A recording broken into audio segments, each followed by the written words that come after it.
পাঁচকিত্তা জান্নাতের বাগান মাহফিলের আমার বাবা ভাইরা বন্ধুরা, আমি আর ডাইনে বামে যাচ্ছি না, ডাইরেক্ট আমার আলোচনা আমি আপনাদেরকে নিয়ে শুরু করে দিচ্ছি। আজকের মাহফিলে আসা, আজকের মাহফিলে বসা, আজকের মাহফিলে দুরূদ শরীফ পড়া, আজকের মাহফিলে জিকির আজকার করা, আপনারা বলেন এগুলা দুনিয়ার কোনো স্বার্থের জন্য না, এগুলা আমাদের একমাত্র জান্নাতে যাওয়ার জন্য। কথা কন্যা ঠিক না বেঠি? এ মুসলমান ইমানদার, জান্নাতে কারা যাইতে চায় না? সবাই তো জান্নাতে যাইতে চায়। আপনারা সবাই যারা এখানে উপস্থিত হয়েছেন, আপনারা সবাইও জান্নাতে যাইতে চান। ও আল্লাহ, আপনার জান্নাতে কারা কারা যাবে আপনার কাছে আমরা জানতে চাই। আমার আল্লাহ কয়, বান্দা গো, আমার জান্নাতে যাবে তারা। আল্লাহ তারা কারা, তাদের পরিচয়টা কি? আল্লাহ বলে, বান্দা রাদিয়াল্লাহু আনহুম ওয়া রাদু আন, যারা আমি আল্লাহর প্রতি সন্তুষ্ট, আমি আল্লাহ যারার প্রতি সন্তুষ্ট, তারাই ওই জান্নাতের মধ্যে যাবে। এবার আপনারা বলেন, আপনারা কি দুনিয়ার কোনো মানুষকে খুশি করতে এই মাহফিলে আসছেন, নাকি আল্লাহরে খুশি করতে আসছেন? আল্লাহরে যারা খুশি করতে আসছেন, আপনারা জবানটা খুলে একটা তাকবীর দিবেন। নারে তাকবীর। আওয়াজ একবার নিচে হয়ে গেছে। তবে একটা কথা সত্য, কামালকান্দি পাঁচকিত্তা এলাকার মানুষের কলিজা বড়। এটা কেন বলছি? এটা বলার কারণ হলো, আমি গত বছর মাহফিলের স্টেজ থেকে নাইমা আমি আপনাদের গুরুস্থানের কাছে গেছি, আমি আপনাদের ঈদগাহটা দেখছি। এই প্যান্ডেলের যেই পাশের যেই কি বলে এটা, পর্দা খোলার পর আমি দেখলাম এখান থেকে অনেক লম্বা জায়গা। আরে মানুষ টাকা পয়সা ধন দৌলতের মায়া না কইরা কবরের জায়গা রেডি করছে। ঈদগাহের ময়দানে ভবিষ্যৎ প্রজন্ম কিভাবে ভালো থাকবে, এই ঈদগাহের ময়দান রেডি করছে। আমার কাছে কে যেন বললো, এলাকার মেম্বার না কে যেন, এই ঈদগাহের জন্য অনেক কাজ। আপনি নি মেম্বার সাহেব, এই মেম্বার সাহেব সহ এলাকার ঈদগাহের জন্য কাজ করছে। এলাকার প্রবাসীরা সহ এই এলাকার মধ্যে যুবকদেরকে একসাথে নিয়ে কাজ করছে। আল্লাহর কসম করে বলি, আল্লাহর কসম করে বলি, এই এলাকার মানুষের তকদির বড় ভালো, নসিব বড় ভালো, যারা তাদের পরকালের জন্য একটা নাজাত পাওয়ার ওয়াসিলা, নাজাত পাওয়ার মাধ্যমে ঈদগাহ এবং কবরস্থান আপনারা তৈরি করে গেছে। আমার মনে হয় আল্লাহ তাআলা আপনাদের প্রতি রাজি হচ্ছেন, খুশি হচ্ছেন। আমি চাই এই এলাকার মানুষগুলো এভাবে মিলেমিশে সুন্দর একটা জান্নাতের বাগানের মাধ্যমে এলাকার কবরবাসীর নাজাতের একটা উত্তম জরিয়া তৈরি করেন। আপনারা বলেন, আজকের মাহফিল যে হচ্ছে, কবরবাসী কি খুশি না বেজার? আপনারা যারা অন্য এলাকা থেকে আসছেন, আপনাদের বংশের মানুষ কি খুশি না? 100 বার খুশি। আল্লাহর হাবিব সাল্লাল্লাহু আলাইহি ওয়াসাল্লামের তিরমিজি শরীফের হাদিসে মুবারাকা রাসূল সাল্লাল্লাহু আলাইহি ওয়াসাল্লাম বলছেন, হে দুনিয়ার মানুষ, যখন এলাকায় কোনো জায়গায় কোরআন সুন্নাহর ইন্তেজাম, কোরআন সুন্নাহর বাগান সাজানো হয়, ওই এলাকার মানুষগুলা যখন ওই বাগানের মধ্যে বসে যায়, এলাকার কবরবাসীর রুহগুলাকে আল্লাহ তাআলা ওই দিন উন্মুক্ত করে দেয়, ছেড়ে দেয়। রুহগুলা আইসা দেখে তার আহলে আওলাদরা যারা দোকানে বসে রয়েছে, তাদের রুহু কি মাহফিলে নাই? তাদের বংশের মানুষের রুহু কি মাহফিলে নাই? তাদের বংশের মানুষের রুহুগুলা মাহফিলে ঘুরবে, আর যায় কবরে যাবে, যা দেখবে এক শ্রেণীর মানুষের কবরের আযাব মাফ। আল্লাহ, কারা, কাদের জন্য আমাদের কবরের আযাব মাফ? তখন বলবে, তুমি দুনিয়াতে এমন একটা ওয়ারিসদার রেখে আসছো যে তোমার জন্য দোয়া করতেছে, আর তোমার দোয়ার বরকতে আল্লাহ আমাদেরকে মাফ করে দিছে। আরেক শ্রেণীর মানুষ যা দেখবে, আল্লাহ আপনার কাছে জানতে চাই, আমার পাশের কবরে যিনি ছিলেন, তিনি কবরের আযাব মাফ পাইছেন, কিন্তু আমার কবরে এখন আযাব, আল্লাহ আপনি আমারে মাফ করেন নাই। তখন ফেরেশতারা বলবে, এ কবরবাসী, তোমরা দুনিয়াতে এমন কোন ওয়ারিসদার রেখে আসো নাই যারা জান্নাতের বাগানে বসে তোমার জন্য রব্বির হামহুমা কামা রব্বায়ানি সগীরা ওয়া কুর রব্বির হামহুমা কামা রব্বায়ানি সগীরা বলে দোয়া করবে। রাহমাতুল লিল আলামিন নবী বলে, কোন সন্তান তার মা মারা যাওয়ার পর, কোন সন্তান তার বাবা মারা যাওয়ার পর যদি চোখের মনি কোঠার মধ্যে একটা মাছির মাথা পরিমাণ পানি ছেড়ে কান্না করে, ওই পানি মাটিতে পড়ার আগে আল্লাহ তার বংশের কবরের আযাব মাফ করে দেন। আমরা সবাই জান্নাতে যাওয়ার আশায় আল্লাহ তাআলারে খুশি করার জন্য এই জান্নাতের বাগান মাহফিলে বসে গেলাম। আমি আপনাদের কাছে ধারাবাহিকভাবে কথাগুলা বলি, তাহলে আল্লাহ তাআলার ওই জান্নাত পাবে তারা যারা দুনিয়াতে আল্লাহকে খুশি করেছে, আর আমার আল্লাহ তাদের প্রতি সন্তুষ্ট হয়েছে। আল্লাহ তারা কারা, তাদের পরিচয় কি? আমার আল্লাহ বলে, বান্দা যালিকা লিমান খাশিয়া রাব্বা, যারা আমি আল্লাহকে সবচাইতে বেশি ভয় করে, তারাই ওই জান্নাতের মধ্যে থাকবে। আল্লাহ বুঝতে পারলাম কারা ওই জান্নাতের মধ্যে থাকবে, তাদের পরিচয় আপনি আমাদেরকে দেন না। আল্লাহর খাস বুজুর্গ বান্দা তিনি ডাক দিয়ে কয়, জগতের মানুষ, আমি আমার এলাকার যত মানুষ গরিব আছে, এলাকার যত মানুষ দুস্থ আছে, যারা টাকা নাই পয়সা নাই খাবার খাইতে পারে না, আমি প্রত্যেক দিন সকাল হইলে, প্রত্যেক দিন সন্ধ্যা হইলে প্রত্যেক বাড়ি বাড়ি ঘুরে ঘুরে বেড়াই। আমি গুইরা গুইরা ওই বাড়ির মধ্যে মানুষের খাবারের কোনো সমস্যা আছে কিনা, মানুষের কোনো অভাব আছে কিনা, কোনো মানুষ দুঃখে কষ্টে আছে কিনা আমি দেখে দেখে বেড়াই। কিন্তু আমি হঠাৎ করে একদিন জোহরের নামাজ আদায় করে আমি আমার মসজিদের সামনে থেকে রাস্তা ধরে ধরে হাঁটতেছিলাম। এমন টাইমে একটা ছেলে হাতের মধ্যে একটা নামাজের মুসল্লা যায় নামাজ লইয়া আমার সামনে আইসা ডাক দিয়া কয়, আসো উনি এলাকার কোনো মানুষ আমার কাছ থেকে নামাজের মুসল্লাটা কিনবা। আমি চিন্তা করতে লাগলাম, কে এমন অভাবী যার কাছে কোনো টাকা নাই নামাজের মুসল্লা বিক্রি করে দিবে, নামাজের মুসল্লা বিক্রি করে তার আহার জোগাড় দেওয়া লাগবে। আমি তাড়াতাড়ি দৌড়াইয়া তার সামনে চলে গেলাম। কে রে এমন মুসল্লি, এমন মানুষ, এমন ইনসান নামাজের মুসল্লা বিক্রি করতে রাজি হয়ে গেছো? আরে এত অভাবে পড়লে তো নামাজের মুসল্লা বিক্রি করে খাওয়া লাগবে না, আয় আয় আয় আমার কাছে আয়, আমি তোর নামাজের মুসল্লাটা ক্রয় করব। ডাক দিয়া কয়, বাবা তোমার নামাজের মুসল্লাটার দাম কত? তিনি বলেন, আমার নামাজের মুসল্লাটা আপনি যেই দাম নির্ধারণ করে দিবেন আমি আপনাকে সেই দাম দিয়া দিব। বলে, আপনার নামাজের মুসল্লাটার জন্য আমি আপনাকে 30 দিরহাম দিব। আর 30 দিরহাম দিবেন? আমি তো মনে করেছিলাম 3 দিরহামও পাবো না, আপনি আমার 30 দিরহাম দিবেন। নেন আমার নামাজের মুসল্লাটা আমি আপনাকে দিয়ে দিলাম, আপনি আমার জন্য কাজ করে দোয়া করবেন। উনি বলে, আমার নিয়ত হলো আমি 30 দিরহামের মাধ্যমে তার সহযোগিতা করব। অনেক গরিব মানুষ ব্যবসা করে, তার 5 টাকার জিনিসটা 10 টাকা দিয়ে কিনলে গুনাহ হবে না, তার 2 টাকার জিনিসটা 4 টাকা দিয়ে কিনলে গুনাহ হবে না। একটাই মাত্র কারণ হলো ওই মানুষটার কাছ থেকে 2 টাকা বাড়ায় তার মালটা কিনা আমরা তার সহযোগিতা করব। কথা কয় না, ঠিক না? মাইকওয়ালা ভাই, আল্লাহর ওয়াস্তে এখানে কোনো কথা নাই, আপনি আইসে কথা বলছেন, এখানে আপনারা একজন আরেকজনকে ইশারা দিচ্ছেন। আল্লাহর ওয়াস্তে যদি এভাবে কথা নড়চড় হয় আমার কথা বলতে কষ্ট হবে, হ্যাঁ ঠিক যেন থাকে। উনি বলেন, আমি তাকে সহযোগিতা করতে লাগলাম। আমি যখন তার সহযোগিতা করতে লাগলাম তখন সে 30 দিরহাম আমারে দিয়া আমার কাছ থেকে চলে গেলেন। এবার উনি বলেন, আমি যাই না মাসটা আমার কাঁধে নিয়ে আমি তালাশ করতে লাগলাম, এটা কে রে, কার অবস্থা এমন যার পরিবারের মধ্যে কোনো টাকা পয়সা নাই। পেছন থেকে একজন ডাক দিয়া কই, হুজুর তার কাছ থেকে যে আপনি জানাজার নামাজটা কিনা নিলেন সে তো দুনিয়ার কোনো সাধারণ মানুষ না, তার পরিচয় হলো সে একজন নেশাখোর, সে মদ পান করে, তার ঘরের এমন কোনো মাল সামান নাই সে ঘরে রাখছে। মনে হয় হুজুর শেষ একটা সামান ছিল, এই সামানটা সে বিক্রি করে নেশা করার জন্য টাকা নিয়ে গেছে। এলাকা বহু নেশাখোর আছে, তার কারণে এলাকার কলডি থায় না চুরি করে লয়ে থাকে। আছে না, আছে না, আছে না? এলাকার বহু নেশাখোর আছে, যার কারণে রাস্তাঘাটে ঘরের উঠানের ভিতরে কিছু রয়ে দিয়ে হাজানা চুরি করে লয়ে থাকে।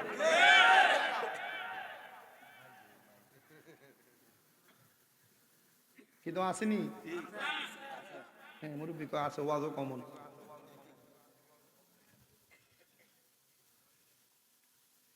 আমি আপনাদেরকে যে কথাটা বলতেছিলাম বাবা একটু মনোযোগ দিবেন।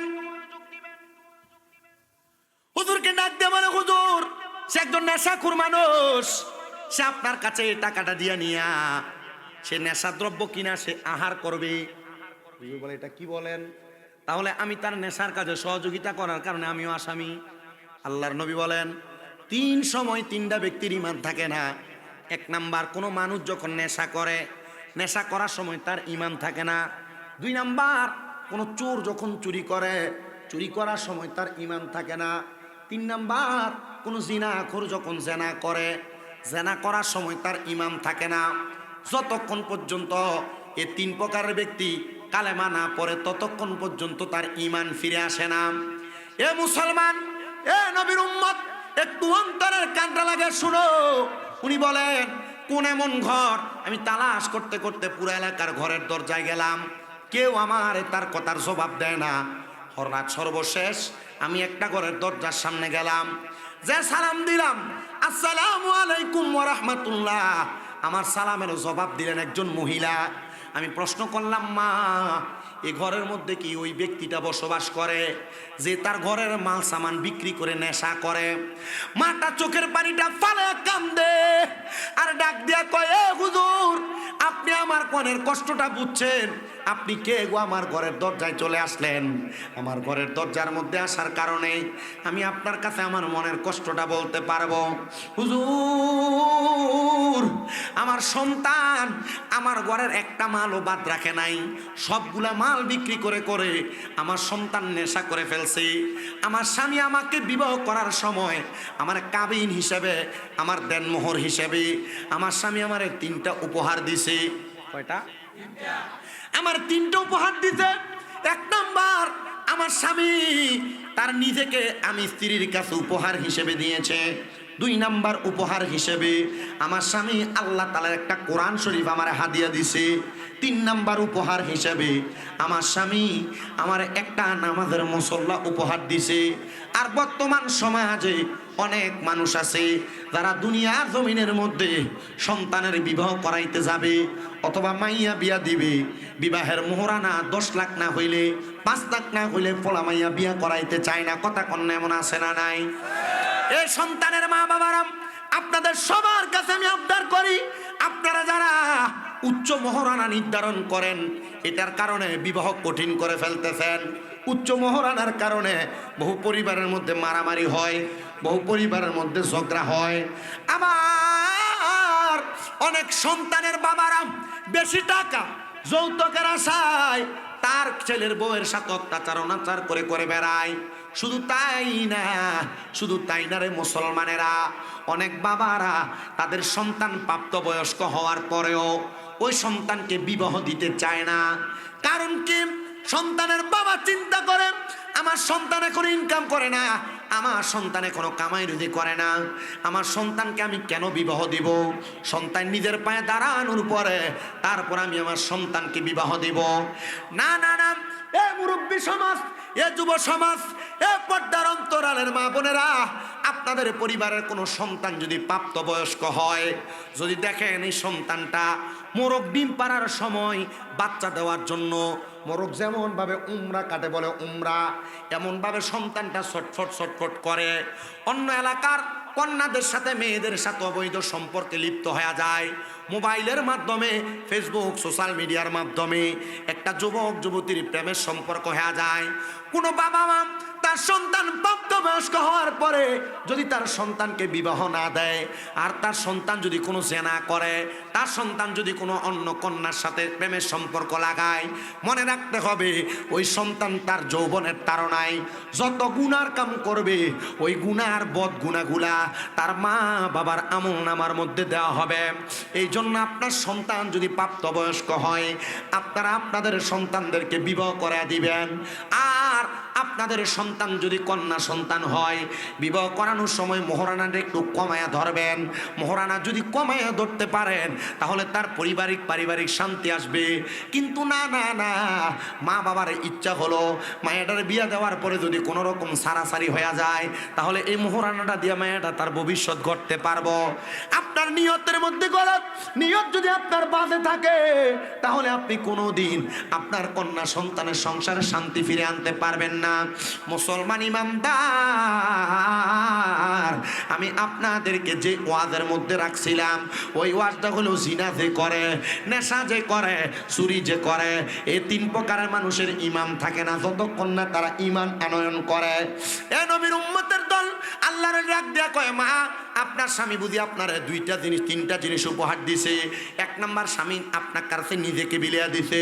2 নাম্বার, আপনার স্বামী আপনার একটা কোরআন শরীফ দিছে। 3 নাম্বার, আপনার আপনার স্বামী আপনার একটা নামাজের মুসল্লা দিছে, মহিলা কই হুজুর আমি জোহরের নামাজ আদায় করার জন্য ঘরে প্রবেশ করেছি, আইসা দেখি গো আমার সন্তান আমার নামাজের মুসল্লাটা কোথায় যেন নিয়ে গেছে। আমার স্বামী ইন্তেকাল করেছে, আমার শেষ সম্বল কোনো কিছু নাই, শুধু নামাজের মুসল্লাটা এবং কোরআন শরীফটা আমার কাছে আছে। হুজুর আপনি একটু দোয়া করেন না, আমার সন্তান যেন নামাজের মুসল্লাটা না বিক্রি কইরা আমার কাছে ফিরে দেয়।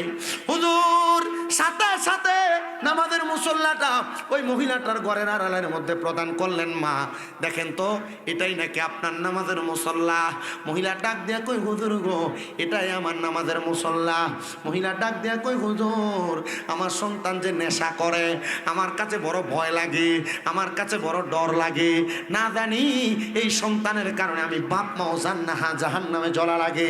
মনে রাখতে হবে এ পাঁচকিট্টা, কামালকান্দি, মুরাদনগর আশেপাশে এলাকা থানার ভাই বাবারা, আপনারা এমন একটা সন্তান দুনিয়াতে জন্ম দিয়া এমন ভাবে তৈরি করে যাবেন যেন আপনার সন্তানের কারণে আপনি কবরের মধ্যে শান্তিতে থাকেন। মনে রাখতে হবে সন্তানের অপকর্মের কারণে মা বাবা কবরের আযাবের শিকার হয়। সন্তানের অপকর্মের কারণে মা বাবা কবরে আযাবের শিকার হয়। আমার কোন সন্তানের নেক আমলের কারণে তার মা বাবা কবরে নাজাত প্রাপ্ত হয়। আজকে যারা এই মাহফিল সাজাইছেন, টাকা দিছেন, প্যান্ডেল দিছেন, মাইক দিছেন, টাকা পয়সা দিয়ে সহযোগিতা করছেন, আজকে আপনাদের মা বাবা কবরে বড় প্রশান্তি অনুভব করছে যে আমার সন্তান আমাদেরকে কবরে ভালো রাখার জন্য একটা বেহেশতের বাগান সাজাইছে। আল্লাহ আপনি তাদের মা বাবাকে জান্নাতের ফল খাওয়ার ব্যবস্থা করে দেন। কি ফল দেয়? এই যে আপনি সুবহানাল্লাহ বলছেন, জান্নাতীদের জন্য এটা জান্নাতের ফল। জান্নাতে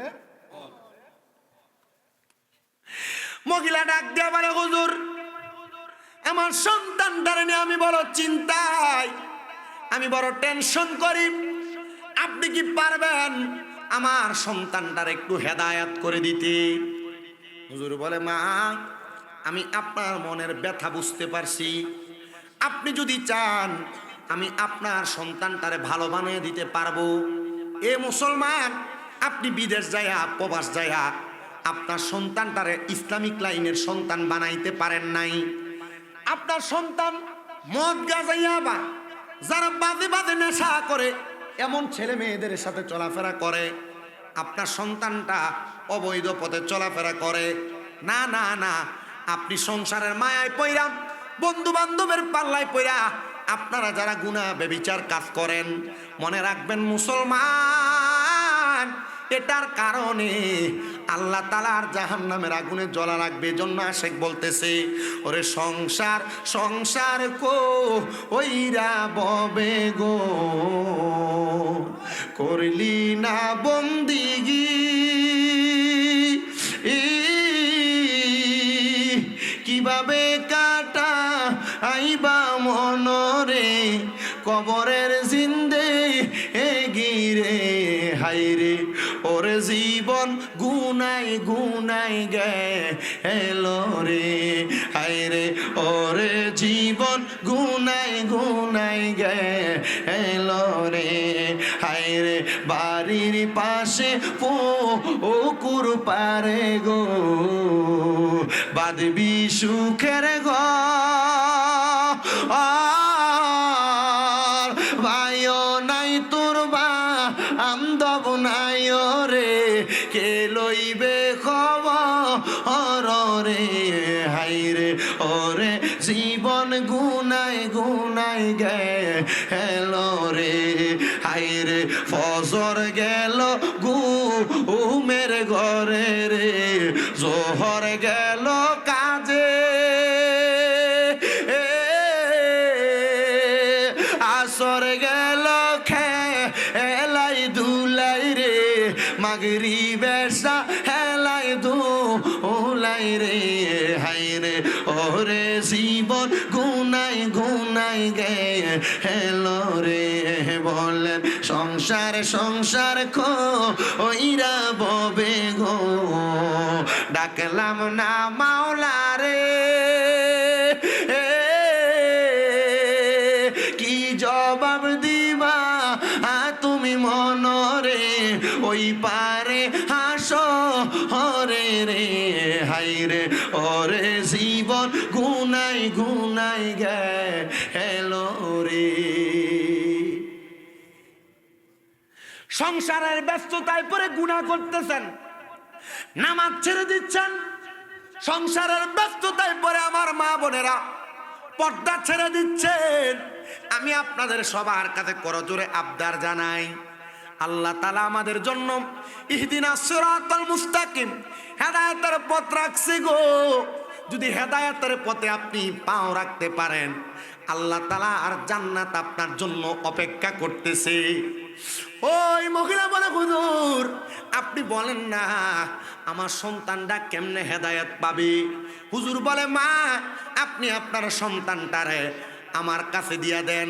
বলে, হুজুর আমার সন্তানকে নামাজের কথা বললে পড়ে না, আমার সন্তানকে মসজিদে যাইতে বললে যায় না, হুজুর কেমনে পাঠাইতাম?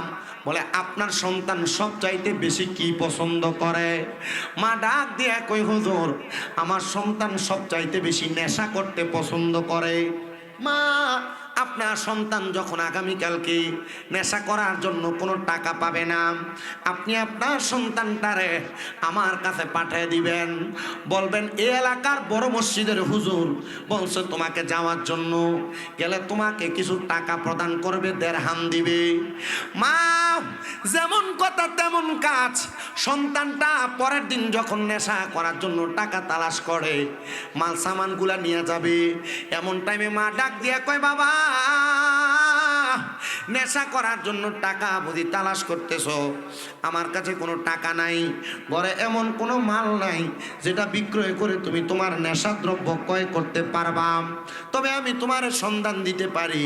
আমার কাছে একজন ব্যক্তি খবর দিয়া দিছে, তুমি যদি নেশা করতে চাও তোমার নেশা করার টাকাটা উনি দিয়া দিবে। চলে গেছে দৌড়ায়া। হুজুর কোন জায়গায়? দামেস্কের বড় মসজিদের ইমাম সাহেবের কাছে। হুজুর তাকে ডাক দিয়াই না, হাতের মধ্যে 300 দেরহামের একটা পুটলি প্রদান করলেন। পুটলিটা হাতের মধ্যে নেওয়ার সময় হুজুর বলে, বাবা আমার কাছ থেকে কেউ যদি কোনো দেরহাম নেই, দামেস্কের বড় মসজিদের সামনে একটা কূপ আছে রে বাবা, এই কূপের মধ্যে একটু পানি তুইলা সন্তান গোসল করা লাগে, তখন ওই তাকে আমি আমার হাত থেকে দেরহাম দেই। সন্তান মাথা পাগল পারা হয়ে গেছে। নেশা করার টাকা যেহেতু নাই, অর্থ যেহেতু নাই, নেশা করার জন্য টাকা পাওয়ার জন্য সে ওই কূপের পানি দিয়া গোসল করছে। ওই ছেলে ডাক দিয়া বলে, জগতের মানুষ শোনো গো, আমি যখন পানিটা দিয়া গোসল করার পরে আমি হাতের মধ্যে দেরহামের পুটলিটা থলে টানিয়া রাস্তায় বের হইলাম, মানুষ আমারে দেইখা দৌড়ে দৌড়ে পালায়া যায়, আমার কাছেও আসে না, তারা আমার দেখলে পালায়া পালায়া চলে যায়। আমি অবাক হয়ে গেলাম, তারা কেন আমার দেখে দেখে পালায়া পালায়া চলে যায়। আমি এবার যে জায়গার মধ্যে নেশা দ্রব্য বিক্রি করে, মদ বিক্রি করে, আমি সে জায়গার মধ্যেও গেলাম। আমি আমার মদের বাটিখানার মধ্যে যে ব্যক্তিটা মদ বিক্রয় করে তার হাতে দেরহামগুলা দিয়া আমি বললাম, আমার নেশার ব্যবস্থা করে দাও। সে মাথাটা উপা করে আমার চেহারার দিকে যখন তাকাইছে, আমার সে জায়গার মধ্যে ফালায়া মদের বাটিখানায় যত মানুষ ছিল গো সবগুলা পলায়ন করে করে চলে গেছে। আমি অবাক হয়ে গেলাম। তারা আমারে যেদিনই দেখতো সেদিন আমারে ডাক দিয়ে নিয়ে নেশা দ্রব্য দিত পান করার জন্য, কিন্তু সে ব্যক্তি আজকে আমার নেশা না দিয়া দূরে দূরে চলে যায়। আরে কেউ যদি আমারে পছন্দ না করে, আমার মা তো আমারে পছন্দ করবে। আমি চলে গেলাম আমার আম্মা জানের কাছে। আমি আমার মার কাছে যখন গেলাম, আমি দেখলাম আমার আম্মা জান আমার চেহারাটার দিকে তাকে তাকে চোখের পানি ফালায়। ডাক দিয়া কইলাম, মা আপনি কি আমারে চিনেন না গো? আপনি দিয়ে আমার চেহারার দিকে তাকে তাকে চোখের পানি ফালায় কাম দেন। আমার মা ডাক দিয়া কই, কে? আমার সন্তানের চেহারা তো এমন কুচ্ছিত না, কালো না, আমার সন্তানের চেহারাটা বড় সুন্দর। বুঝছেন নি চেহারাটা কুচ্ছিত আর কালো কোন জায়গায় হয়েছে? দামেস্কের মসজিদের সামনে যে পানিটা দিয়ে গোসল করছে, আল্লাহর ওলি তার চেহারাটা ওই পানির মাধ্যমে কুচ্ছিত বানিয়ে দিছে। মার মনে কষ্ট, ফুতে মদ খায়। আল্লাহর ওলির কাছে বিচার দেওয়ার পর ওনার মনেও কষ্ট গেছে, এই ফোলা নেশা করে, তার মার মনে কষ্ট, ফোলার জীবন তো শেষ না, তার জীবন শেষ করা যাবে না। আমি আমার কামালকান্দি পাঁচকিত্তা এলাকার যুবক যারা আছেন, মুরব্বী যারা আছেন, মা বোন যারা শুনছেন, মেয়েরা যারা শুনছ, সবার কাছে বলছি, মার মনে কষ্ট দিবা, বাবার মনে কষ্ট দিবা, আর মনে করবা কোটি টাকা কামাই করবা, আল্লাহর কসম কোটি টাকা কামাই করতে পারবা, শান্তি পাইবা না। বহু পোলাপান আছে লাখ লাখ টাকা ইনকাম করে, বউয়ের কথা শুইনা, স্ত্রীর কথা শুইনা মা বাবার লোকের থেকে জুদা হয়ে গেছে। বহু সন্তান আছে লাখ লাখ টাকা কামাই করে, কোটি কোটি টাকা ইনকাম করে, সুন্দর বাড়ি বানাইছে, কিন্তু তার মার জায়গা তার বিল্ডিং করে হইছে না, তার বাপের জায়গা তার বিল্ডিং করে হইছে না। আমি আল্লাহর দোহাই দিয়ে আপনাদের সবার কাছে বলি, এই সন্তান, আপনাদের টাকা পয়সা দিয়া আপনি কি করবেন যদি আপনার মা বাপের মনে শান্তি না দেন? কি করবেন? কষ্ট দিবেন? আল্লাহর হাবিব কয় সাখাতুর রব্বি ফি সাখাতিল ওয়ালিদাই, আম্মা আব্বার মনে কষ্ট দিন, আল্লাহ কষ্ট পায়। আল্লাহর বলি বলেন, ওই সন্তান তার মার কাছ থেকে দৌড়ে আমার কাছে আসছে, হুজুর এমন কি করলেন, দুনিয়ার কোনো মানুষ আমার পছন্দ করে না, দুনিয়ার কোনো মানুষ পছন্দ করে না, এমন কি কাজ আপনি করেন যেটার কারণে এলাকার মানুষ আপনার সামনে সালাম দেয়, পেছনে গালি দেয়? এলাকায় বহু মানুষ দেখবেন সুন্দর চেহারা, হাবভাব সব ঠিক আছে, খায় সুদ।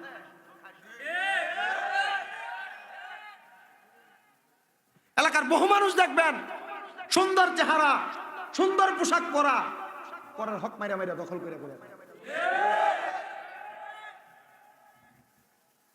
এলাকার অনেক মানুষ দেখবেন সর্দারি করে, মাতাব্বরি করে, মসজিদের সভাপতি হয়েছে, এ ফরের হক আজীবন পর্যন্ত খাইছে, এ মসজিদের সভাপতি।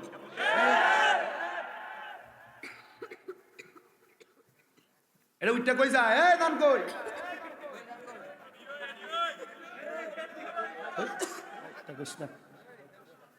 এ মুরাদনগরের গত বছরের কাহিনী শোনেন। আমি এক মাহফিলে গেছি মুরাদনগরে, যে কোনো জায়গায় নাম ডামনার লগে মিল আছে। গত বছর আমার ওটার সময় কইছে, হুজুর ওয়াজ সুন্দরভাবে করেন, মাশাআল্লাহ আমরা এলাকার মানুষ আপনারা পছন্দ করে। আমিও ওয়াজ করছি, কিন্তু আমি সুদের ওয়াজ যখন টান দিছি 5-6টা ঘুরঘুরানি দিয়ে উঠে গেছে গা। আমার মন একটা প্রশ্ন জাগলো, কাহিনীটা কি তৈল? ওয়াজ করে আসার সময় হাদিয়ারা জন দেয়, হাদিয়ারা লয়ে গাড়ি দিয়ে গেলাম, আচ্ছা ওয়াজ করার সময় দিয়ে আমরা 5-7 জন উঠতে গেল, কাহিনী হুজুর এতটাই দইটা।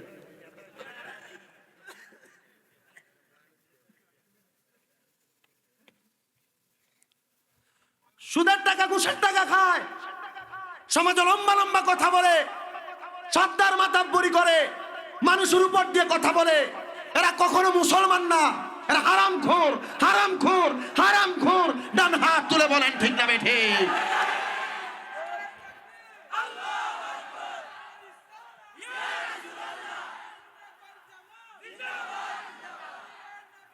জিন্দাবাদ, জিন্দাবাদ, ঘুরে বলেন মারহাবা।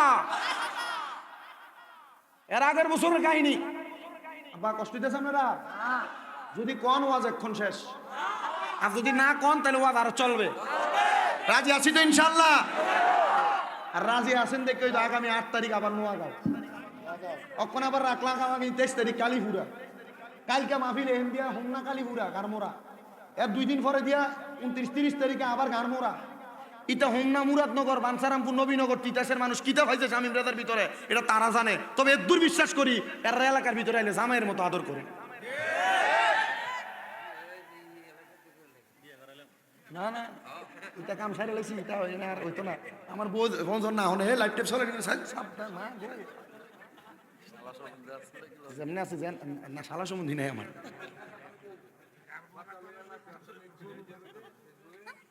মারহাবা কন, ভালোবাসে, ভালোবাসে। আজ 2-1 বেটা আমার সময় 1 বস্তা চাউল লই আইছে আমার গাড়ির পিছনে, আমি কিছু দিয়ে দেন গাড়ির পিছনে। এটারা জানে আমার মাদ্রাসা যে আছে কুমিল্লা 6টা, জানেন না আপনারা?